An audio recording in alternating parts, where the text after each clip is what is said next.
যুবরাজ, যুবরাজ আপনি ঠিক আছেন তো? কি হলো যুবরাজ, আপনার কিছু হয়নি তো? হ্যাঁ, আজকে সুধাকে শেষ করে দিয়েই ফিরবেন। মনে রাখবেন একটা কথা, সুধার বেঁচে থাকা কিন্তু চলবে না। কি হলো যুবরাজ, আপনার কিছু হয়নি তো যুবরাজ? কি হলো বলুন?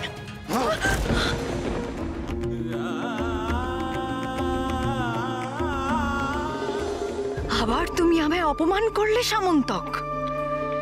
সব হিসেব জমছে। একটুর জন্য আজ মৃত্যুর হাত থেকে তুমি বাঁচলে, ভবিষ্যতে আরো আরো ভয়াবহ মৃত্যু অপেক্ষা করছে তোমার জন্য। ধরতে পারলে না, হা করে। এইসব ছায়ের জিনিসপত্র আর গোছাতে হবে না, অনেক ভুগিয়েছো। তার চেয়েও বেশি ভুগিয়েছে তোমার এই বেড়ালটা। এবার নাও ঠেলা বোঝো। আমরা এইসব জিনিসপত্র বাইরে বার করে দিচ্ছি। কি হলো? আমিই করে দিচ্ছি।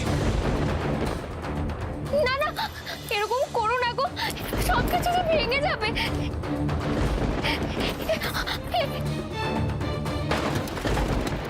তবে রে অলক্ষণে মুখ পোড়ার দল, এত বড় সাহস তোদের আমার মেয়ে জিনিস ছুঁড়ে ফেলে দেওয়া? দেখ দেখ তবে কি করি আমি, দেখ কি হয় দেখ। পান সুপারি কয়েক কুবাক চুন, কাজ করো তো মন্ত্র দেখি কেমন তোমার গুণ। বাসন কোসন বাক্স প্যাটরা যা আছে সব পড়ে দুরম করে সবাই মিলে যাও সে দিয়ে ঘরে। দেখলে তো আমাদের কথা না শুনলে কি হয়।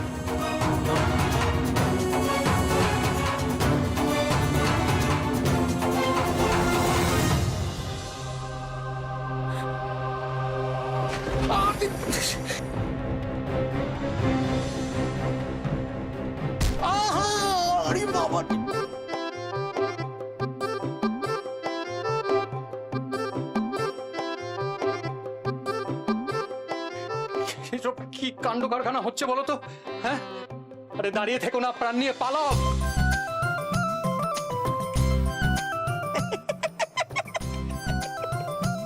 এই নির্ঘাত মায়ের কাজ। আবার একটুর জন্য বিরাট বড় দুর্ঘটনা থেকে কুমার সামন্তক রক্ষা পেয়েছে। শেষ মুহূর্তে আমি যদি না দেখতাম তাহলে কি হতো সেটা ভাবতে আমার আত্মা শিউরে উঠছে গুরুদেব। বারবার কেন এমন হচ্ছে? যত সময় যাচ্ছে ততই আমি নিশ্চিত হচ্ছি আমার গণনা ফলপ্রসূ হয়নি।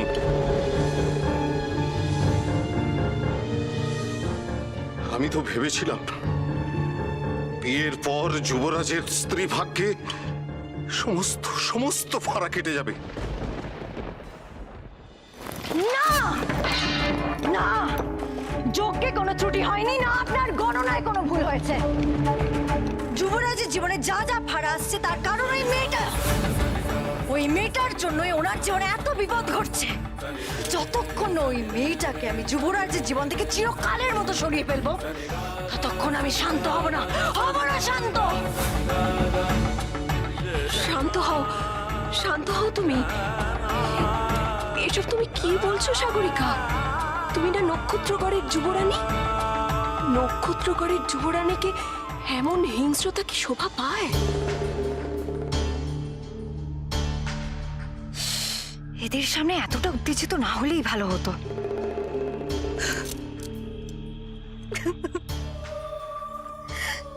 হিংস্রকে আমি সাধে হচ্ছি মা। অন্য একজন আমার স্বামীকে আমার কাছ থেকে কেড়ে নিয়ে যাচ্ছে। আমি কি করে শান্ত থাকবো বলুন? কি করে শান্ত থাকি আমি? তবু আমার ব্যবহারের জন্য আমি খুব লজ্জিত। আপনারা দয়া করে আমাকে ক্ষমা করে দিন, ক্ষমা করে দিন আমার।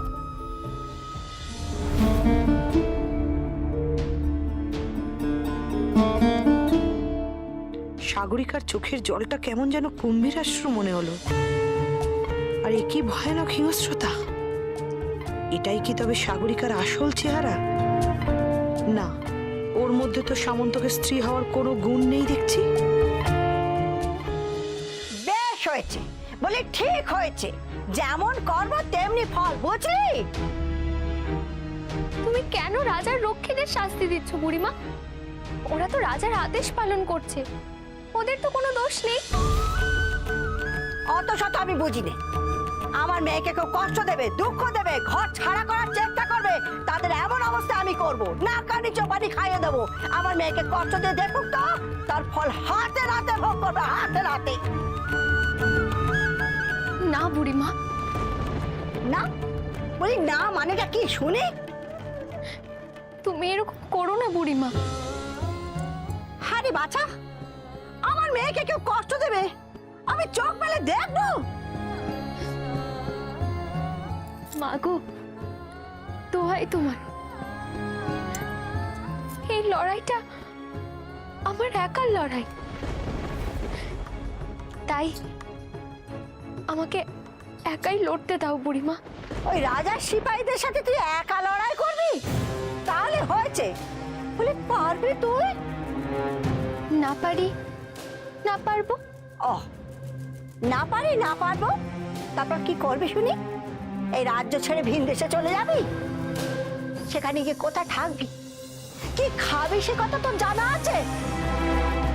দেখ সুদামা, আমি তোকে বলে দিচ্ছি, আমি তোকে কোথাও যেতে দেব না, তোর কোথাও যাওয়া হবে না, বলে রাখলাম আমি।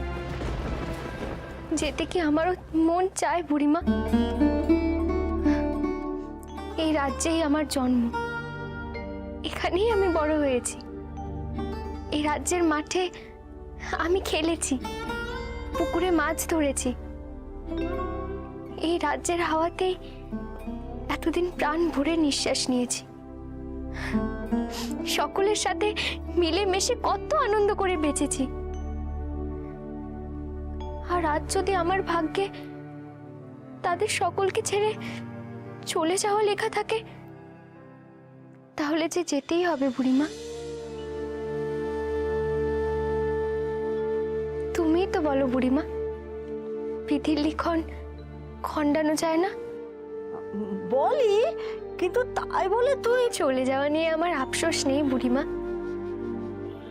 কিন্তু যে করে হোক নক্ষত্রগড়ের উপর থেকে আমায় অভিশাপ কাটাতেই হবে। আমি যে শপথ নিয়েছি বুড়িমা। তাছাড়া তাছাড়া তাছাড়া কি বাছা? তাছাড়া আমি জানতে চাই বুড়িমা, আমার চলে যাওয়ার খবর পেয়ে যুবরাজ কি করেন? উনি কি রাজার আদেশ মেনে আমাকে চলে যেতে দেবেন, নাকি আমাকে আটকানোর চেষ্টা করবেন? মরে যাইলো মরে যায় ছুরি, তোর কি সাধলো? তিনি নাকি আসবেন তোকে আটকাতে, যুবরাজ আসবে তোকে আটকাতে, তাহলে হয়েছে।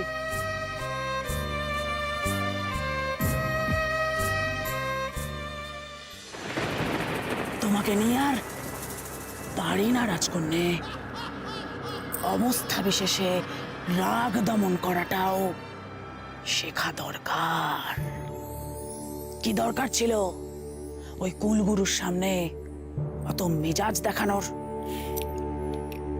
যা করেছি বেশ করেছি, আমাকে একদম জ্ঞান দিতে আসবেন না। ওই দেখো, এখনো উত্তেজিত হয়ে আছে। মানুষ কিন্তু জীবনের সব থেকে বড় ভুলগুলো করে উত্তেজিত অবস্থাতে।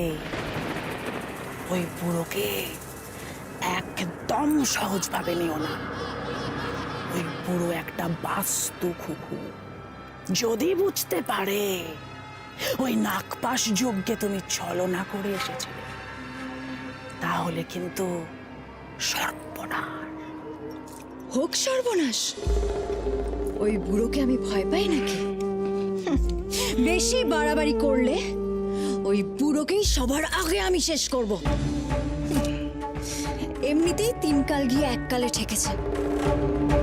ওই বুড়োকে শেষ করতে আমার 1 মুহূর্তও লাগবে না। যুবরানী, দাসীটা আমাদের কথা শুনে ফেলেনি তো? কি চাই? কি চাই তোমার? কোন সাহসে বিনা অনুমতিতে তুমি এখানে প্রবেশ করেছো? ক্ষমা করবেন যুবরানী, আসলে মহারাজ জরুরি তলব করেছেন, এক্ষুনি তার ঘরে সকলকে ডেকে পাঠিয়েছেন। বেশ, তুমি যাও এখন।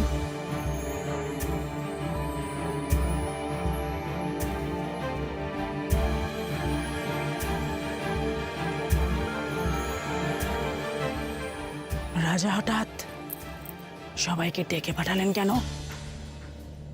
তোমার রাগারাগি করা নিয়ে আবার কিছু বলবে না তো? বললে বলুক, যা বোঝার আমি বুঝে নেব।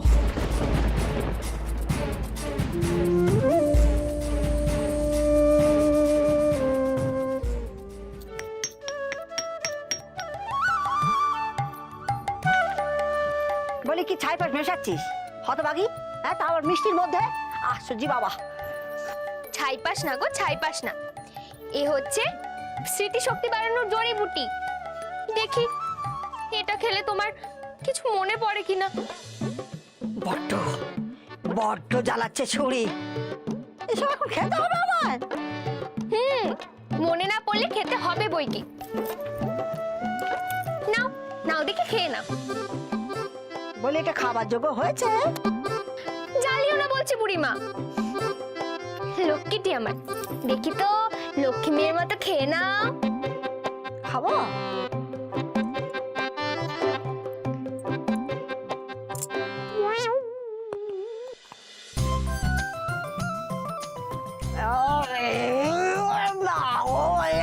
বাবা রে, কি হাকুতে তো!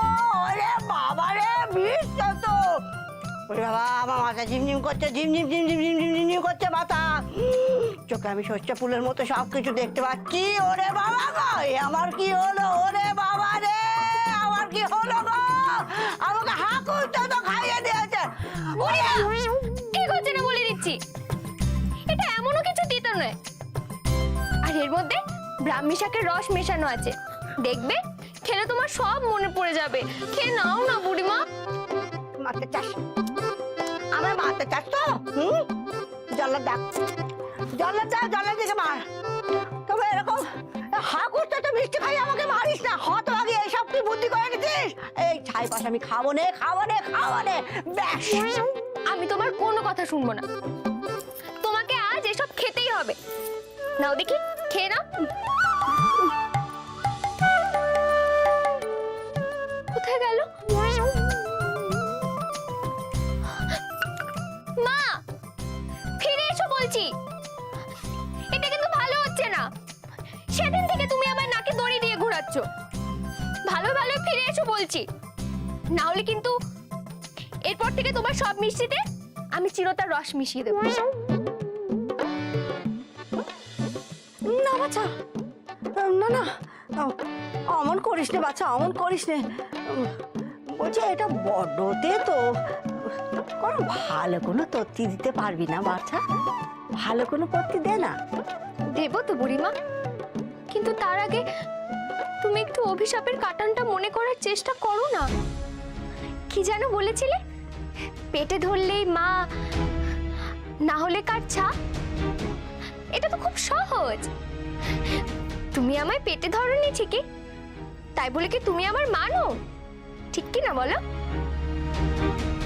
তা ঠিক বাচ্চা, সম্পর্কে তুই আমার মেয়ে, কিন্তু তোকে আমি পেটে ধরিনি, তুই আমার ছানোস।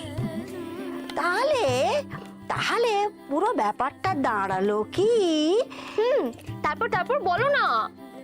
দাঁড়া দেখি বাচ্চা, তুই বড্ড হড় করিস, একটু ভাবতেও দিস নে। তা যত খুশি ভাবো মা, কিন্তু উপায়টা খুঁজে বার করো।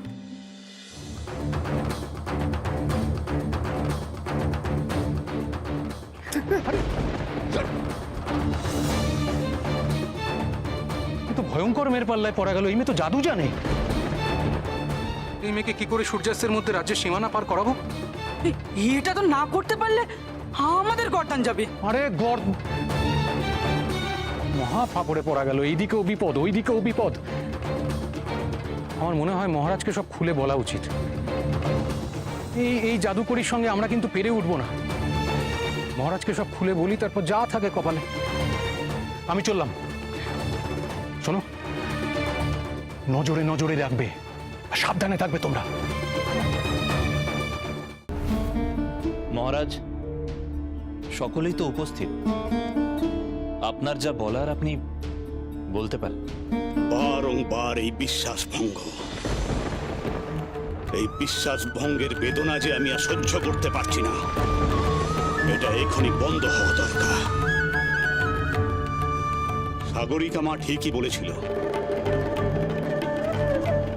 আমি তাকে অবিশ্বাস করে ভুল করেছিলাম। কুমার সামন্তক যা করেছে তা গর্হিত অপরাধ।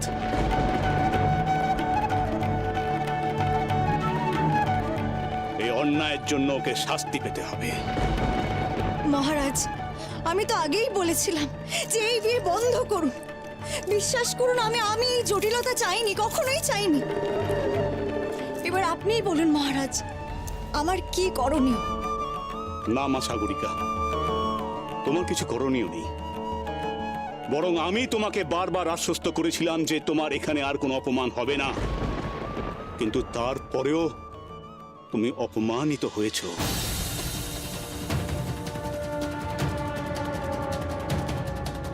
এ শুধু তোমার অপমান নয় মা, এ আমারও অপমান। আমি ব্যর্থ হয়েছি মা, ব্যর্থ।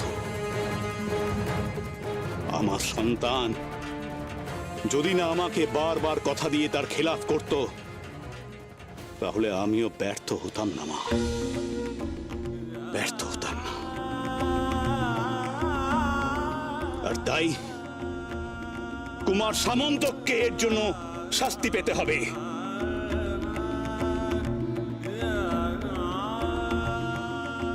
ও একা শাস্তি ভোগ করবে, একা। আমি অন্তর থেকে জানি আমি কোনো অন্যায় করিনি মহারাজ। আমি যা করেছি সেটা আমার কর্তব্য ছিল, আমি আমার কর্তব্য পালন করেছি। তার জন্য যদি আমার কোনো শাস্তি প্রাপ্য হয়, সেই শাস্তি পেতে আমার কোনো আক্ষেপ নেই। আপনি আমায় যা শাস্তি দেবেন আমি সেটা মাথা পেতে নেব মহারাজ, কিন্তু তার আগে আমার কিছু কথা বলার আছে। মহারাজ, ক্ষমা করবেন মহারাজ, কোনো উপায় না দেখে বাধ্য হয়ে আপনাকে বিরক্ত করতে হচ্ছে। মহারাজ, মহুলতলির যে মিঠাইওয়ালিকে আপনি নির্বাসন দিয়েছেন, তাকে রাজ্য ছাড়া করা তো দূর, বাড়ির বাইরেই বার করা যাচ্ছে না মহারাজ। নানান অশৈলী কাণ্ড কারখানা ঘটছে। কি মহারাজ সুধাকে নির্বাসন দিয়েছেন? না না, এ হতে পারে না, এ কোনো মতেই হতে পারে না। সুধা একা কেন শাস্তি পাবে? যদি শাস্তি পাওয়ার হয় তাহলে দুজন শাস্তি পাবে, আমিও শাস্তির যোগ্য। মহারাজ, সুধার মতন আমিও নির্বাসনে যাব। এই মুহূর্তে আমি নক্ষত্রগড় থেকে নির্বাসিত হলাম।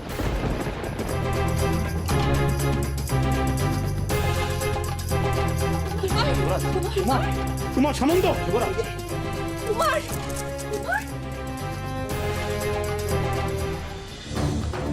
কুমার, কুমার সামন্ত ধরো। কুমার, প্রহরী আটকাও যুবরাজকে।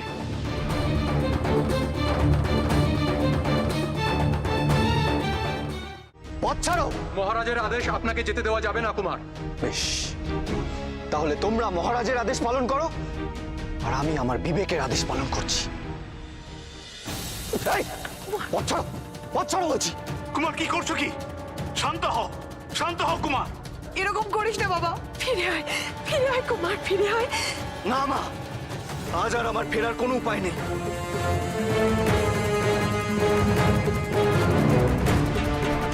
প্রহরী আটকাও, আটকাও কুমারকে।